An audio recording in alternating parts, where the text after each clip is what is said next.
سالک کے لیے اور عارف کے لیے حواس باطن کا کام کرنا ابھی کچھ دور کی بات ہے، لہذا پہلے پہل اس کو حواس ظاہر سے فائدہ اٹھانا چاہیے، اور حواس ظاہر سے دینی طور پر فائدہ اٹھانے کا ثبوت اس حدیث شریف میں ہے جو ارشاد ہوا ہے کہ النظر الی وجہ علی عبادہ، چہرہ علی کی طرف نگاہ کرنا عبادت ہے۔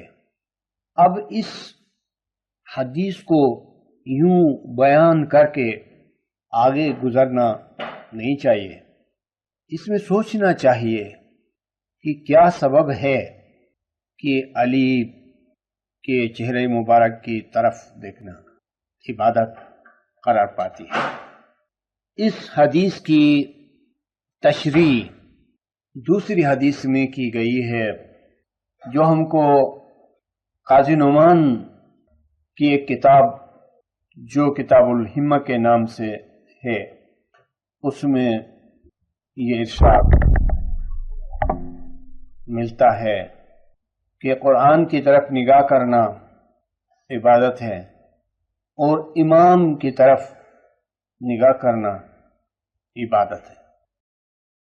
تو اس یہ تشریح ہوئی کہ علی سے مراد زمانے کا امام ہے، اور امام کے چہرہ مبارک کو دیکھنا قرآن مقدس کو دیکھنے کی طرح ہے، اس لیے کہ آن حضرت نے دین اسلام کی ہدایت کے لیے جن دو گرانمایہ چیزوں کو امت کے لیے چھوڑا ہے ان میں سے ایک تو قرآن ہے اور دوسری چیز جو گرانمایہ ہے امام علی مقام ہے۔ تو دیکھا آپ نے ان دونوں مقدس اور معظم چیزوں کا ایک دوسرے کے ساتھ ہونا کم سے کم اس بیان کے مطابق 3 مقامات پر ہے۔ تو قرآن کی طرف دیکھنا میں تو یہ کہوں گا کہ کئی درجات پر ہے، اور اس کا کم سے کم درجہ ایک ان پڑھ انسان کے لیے ہے کہ وہ نہ تو قرآن کو معنی کے ساتھ پڑھ سکتا ہے، نہ عبارت پڑھ سکتا ہے، لیکن وہ اتنا ضرور کرتا ہے اور یقین رکھتا ہے کہ یہ اللہ تعالیٰ کی کتاب ہے، اس کی طرف نگاہ کرتا ہے، قرآن کو چومتا ہے، قرآن کو اپنے سر سے بلند کرتا ہے، گویا کہ وہ اپنے آپ پر قرآن کا سایہ ڈالتا ہے اور اس کا احترام کرتا ہے اور اس کو حفاظت سے رکھتا ہے۔ کیا آپ کے خیال میں اس کو کچھ ثواب نہیں ملے گا؟ کیوں نہیں ملے گا اور کیسے نہیں ملے گا؟ جو قرآن خود ہی فرماتا ہے کہ وَمَن يُعَظِّمْ حُرُمَاتِ اللَّهِ فَإِنَّهُ مِن تَقْوَى الْقُلُوبِ، جو خدا کی حرمت کی چیزوں کی تعظیم کرتا ہے تو یہ اس شخص کی قلبی پرہیزگاری بن جاتی ہے۔ دیکھیں کہ قلبی پرہیزگاری کتنی مشکل شے ہے عام حالت میں، لیکن جو شعائر اللہ ہیں، جو خدا کی یادگار چیزیں ہیں، جو خدا کی خاص نشانیاں ہیں، جیسے خانہ کعبہ ہے، پیغمبر ہے، امام ہے، قرآن ہے، یہ شعائر اللہ میں سے ہیں۔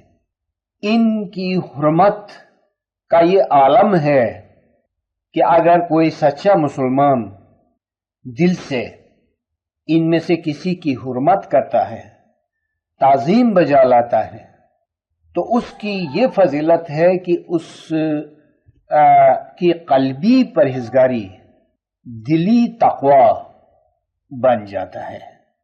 تو میں عرض کر رہا تھا کہ قرآن کو دیکھنے کے کئی درجات ہیں، اور میں قرآن کو کم سے کم درجے پر دیکھنے کی بات کر رہا ہوں. میں یہ بات ابھی نہیں کر رہا ہوں کہ قرآن کو پڑھے، اس کی حکمت کو سمجھے اور اس کے رموز کو جانیں تو اس کا کیا اجر و صلہ ہوگا. میں یہ بات نہیں کر رہا ہوں. مشت از خروارے میں کم سے کم درجے پر یا کم سے کم سطح پر قرآن کی طرف دیکھنے کی فضیلت بیان کر رہا ہوں.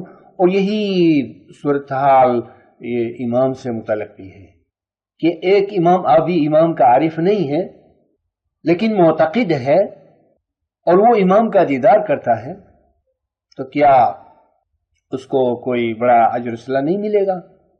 اب اس میں بھی عاشق کی بات میں نہیں کرتا ہوں جو پگھلتا ہے، آنسو بہاتا ہے. کم سے کم عقیدے کے طور پر امام کو دیکھتا ہے اور اقرار کرتا ہے اور اپنے دل میں گواہی کرتا ہے کہ یہ میرے امام ہیں، امام حاضر ہیں، جو رسول کے جانشین اور خلیفہ ہیں، جو نور خدا کے مظہر ہیں. جانتا ہے یہ سبھی عقیدہ ہے. تو عقیدے کی حد میں امام کا دیدار کرنا بہت بڑی فضیلت ہے. اب اس سے کچھ آگے بڑھ کر جو عاشق ہے، جو سچے مومن ہے، جو پگھلنے والا ہے، تو بزرگان دین نے آنسو بہانے کا موقع بتایا ہے. یوں ہی کوئی آنسو بہاتا ہے تو اس سے کوئی فضیلت نہیں ملتی ہے. آنسو بہانے کا خاص مقام آیات اللہ کو دیکھنے سے متعلق ہے اور قرآن خود یہی فرماتا ہے. تو امام آیات اللہ ہیں، یعنی خدا کی نشانیوں میں سے نہیں بلکہ خدا کی نشانیوں کا مجموعہ ہے اور خدا کی نشانیوں کا عالم ہے. اور ہم یوں بھی کہہ سکتے ہیں کہ قرآنی ناطق ہے. تو اس میں دونوں فضیلتیں جمع ہو جاتی ہیں، قرآن صامت کی فضیلت اور قرآن ناطق کی فضیلت. یہاں پر دونوں فضیلتیں جمع ہو جاتی ہیں. سو امام کا دیدار عالمی ظاہر میں سب سے بڑی نعمت ہے. آپ جب قرآن میں دیکھتے ہیں اور نعمتوں کے سلسلے میں تحقیق کرتے ہیں کہ بہشت میں سب سے بڑی نعمت کون سی ہے اور کیا ہے، تو قرآن آپ کو بتاتا ہے کہ بہشت میں سب سے بڑی نعمت اللہ تعالیٰ کا دیدار ہے. اس سے بڑھ کر کوئی نعمت نہیں ہے اور کوئی نعمت نہ تو اس سے بڑھ کر ہو سکتی ہے اور نہ اس کے برابر ہو سکتی ہے. یکتا اور منفرد نعمت بہشت میں اللہ تعالیٰ کا دیدار. یہ تو حواس باطن کی بات ہوئی اور آخرت کی بات ہوئی. اسی کے مقابلے میں دنیا میں سب سے بڑی نعمت دینی اعتبار سے کیا ہو سکتی ہے؟ یہ تو بہت بڑی عقلی بات ہے اور روشن دلیل ہے. وہ یہ کہ دنیا میں خدا کے مظہر کا دیدار ہم کہیں گے شریعت کی زبان میں سب سے بڑی نعمت ہے. جس طرح قیامت کے دن اور بہشت میں سب سے بڑی نعمت، سب سے اعلیٰ دولت اللہ تعالی کا دیدار ہے، اور اس میں کسی مسلمان مومن کو کیا شبہ اور شک ہو سکتا ہے؟ کوئی شک و شبہ نہیں. بالکل اسی طرح اس عالمی ظاہر میں اور ان حواسی ظاہر کے سامنے دین کی سب سے بڑی نعمت، دین کی سب سے بڑی نعمت اور سب سے عظیم نعمت مظہری نور خدا کا دیدار اقدس ہے. اور اس نعمت سے استفادہ کون حسن و خوبی سے کر سکتا ہے، کون اچھی طرح سے کر سکتا ہے، کون اعلیٰ پیمانے پر کر سکتا ہے؟ وہی مومن جو پہلے ہی سے اس کے لیے تیار ہو، جس سے کہ ایمان میں کوئی کمزوری نہ ہو، اور وہ مومن عاشق ہو، مولا کا کوئی شیدائی ہو، اور جس نے کوئی خدمت کی ہو، بندگی کی ہو، اور جس نے علم سے کچھ کمایا ہو، قوم اور جماعت کی خدمت سے کچھ کمایا ہو، تو ایسے میں اس کی روح امام کے سامنے فریاد کرتی ہے، اور گریہ وزاری کے عالم میں اپنے مطالبات کو یا اپنی درخواستوں کو، اپنی گزارشات کو پیش کرتی ہے، تو تب اس پر آستگی سے کپکپی کی کیفیت طاری ہو جاتی ہے، آنسو بہتے ہیں۔ یہ اس کی پاکیزگی کی نشانی ہے اور اس کی پذیرائی کی علامت ہے کہ نور اس کو قبول کر رہا ہے، نور کی اس کے عالمی شخصی پر تابش ہو رہی ہے، اور نور کی حرارت سے اس کے وجود کے سمندر سے بخارات اڑ رہے ہیں اور اٹھ رہے ہیں۔ پھر انہی بخارات سے کچھ بادل عالمی شخصی کی فضا میں پھیل رہے ہیں، اور پھر ان سے عزو انکساری کی اور روح کی آبادی کی ایک بارش برس رہی ہے، اور نور کے بغیر کوئی چیز بارش نہیں برسا سکتی۔ اس مادی عالم میں آپ دیکھتے ہیں کہ بارش کے برسنے کا سبب سورج ہی ہے، اور بارش کے برسنے میں کئی معنی پوشیدہ ہیں۔ ایک یہ کہ اس میں کثیف کو لطیف بنانے کے معنی ہیں، دوسرے یہ کہ اس میں پاکیزگی کے معنی ہیں کہ سمندر کے آلودہ پانی کو اور جراثیم اور دیگر چیزوں کو چھوڑ کر صاف و پاک پانی کو نور ہی بلند کرتا ہے، صرف بلند نہیں کرتا بلکہ ہوا کے دوش پر اس کو پھیلاتا بھی ہے، پھر برساتا بھی ہے، اور پانی کو برسانے کے بعد آبادی کے لیے، زندگی کے لیے اور کیا کیا کام انجام دینے ہیں وہ سب نور ہی کرتا ہے، اور نور اس مادی کائنات کا قلب ہے۔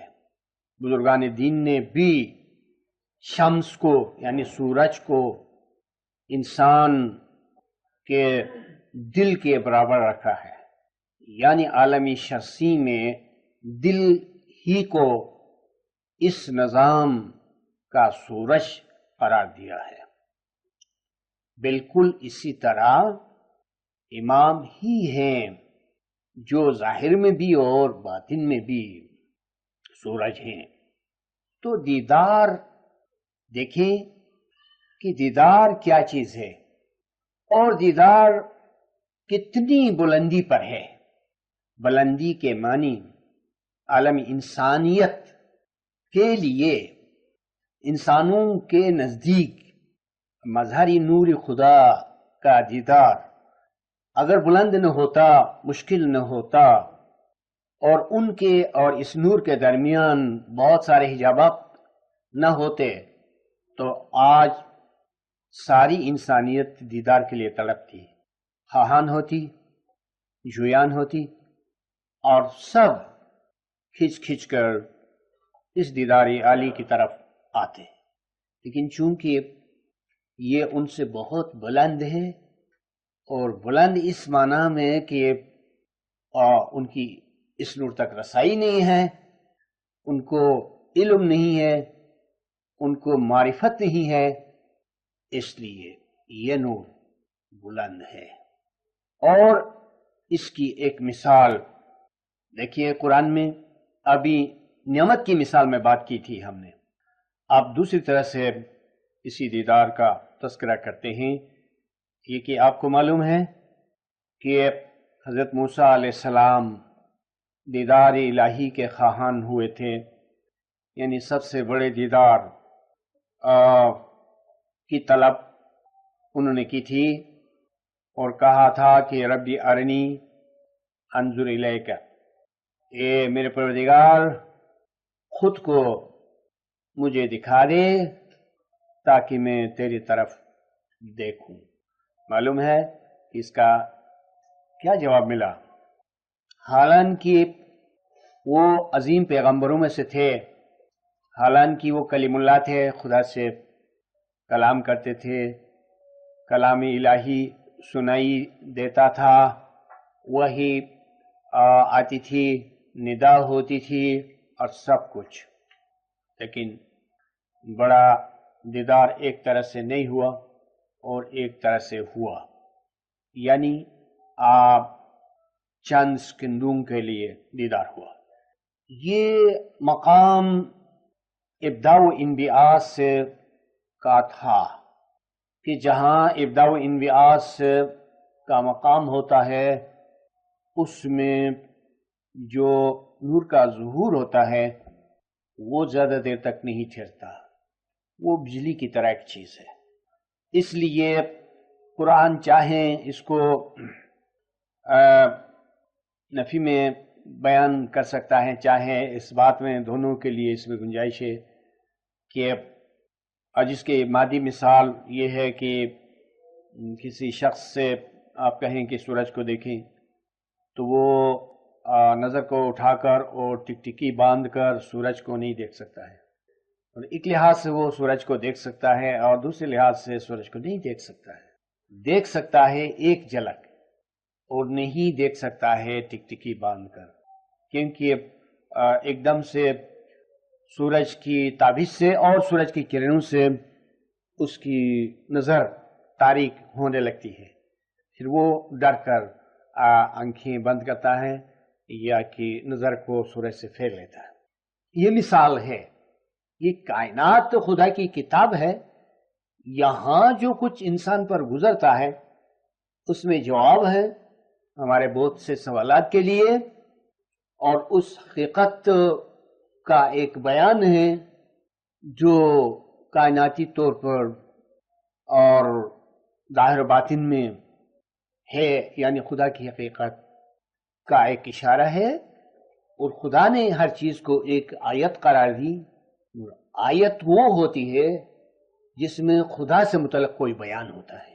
آیاتی کہا یا صرف آیات کہا، سنریہم آیاتنا فی الآفاق وفی انفسہم، اس میں کوئی چیز آیت کے موضوع سے ہٹ کر نہیں ہے، ہر چیز ایک آیت ہے، خواہ آپ کی نگاہ میں کوئی بری چیز ہے، خواہ کوئی اچھی چیز ہے، لیکن خدا نے بے دریغ تمام کائنات و موجودات اور اشیاء ظاہر و باطن کو اپنی آیات قرار دی، اس معنی میں کہ ہر آیت میں خدا سے متعلق ایک بات ہے، بلکہ کئی باتیں ہیں۔ تو پھر سورج کی اس کیفیت میں کیسے خدا سے متعلق کوئی راز نہ ہو کہ جب ہم آنکھوں کو سورج کی طرف متوجہ کر لیتے ہیں اور سورج کو دیکھنے کی کوشش کرتے ہیں تو سورج کی تابش اور مسلسل اس کی کرنوں کی بارش سے ہماری آنکھیں چکا چوند ہو جاتی ہیں، خیرہ ہو جاتی ہیں۔ کیا اس میں کوئی راز نہیں ہے؟ ابھی میں نے بتایا کہ ہر چیز خدا کی آیت ہے، اور خصوصاً سورج جو کائنات کا مرکز بھی ہے اور سارا نظام، یعنی نظام شمسی جسے کہا جاتا ہے، سورج سے وابستہ ہے، اور نظام پیرونے کو کہتے ہیں۔ جیسے سورج اپنے انتظام کے لحاظ سے ایک ڈوری ہے یا ایک مضبوط دھاگا ہے، جس میں تمام چیزیں پروئی ہوئی ہیں. اس معنی میں نظام اور نظم پرونے کو کہتے ہیں. تو نظام شمسی کا جو مرکز ہے وہ کیوں کر خدا کی آیت نہیں ہو سکتی ہے؟ خدا کی آیت ضرور ہے، اس میں بے شمار معنی ہیں. لہذا آپ کے استاد نے، آپ دیکھتے ہیں کہ اپنے مقالوں میں اور کتابوں میں، کیسٹوں میں بار بار سورج کو لیتا ہے، بار بار سورج کی کوئی نہ کوئی بات کر دیتا ہے، اور ہر بار سورج کو ریپیٹ کرتا ہے، لیکن ریپیٹ اس طرح سے نہیں، کچھ نئے انداز سے اور نئے گوشوں کے ساتھ ایک بیان کو سامنے لاتا ہے اور توجہ دلاتا ہے. میرے کہنے کا مقصد یہ ہے کہ امام علی مقام آفتابی دین ہے، آفتابی نور ہے، آفتابی دین ہے. اس لیے دین کا سارا نظام اسی ذات عالی صفات سے وابستہ ہے.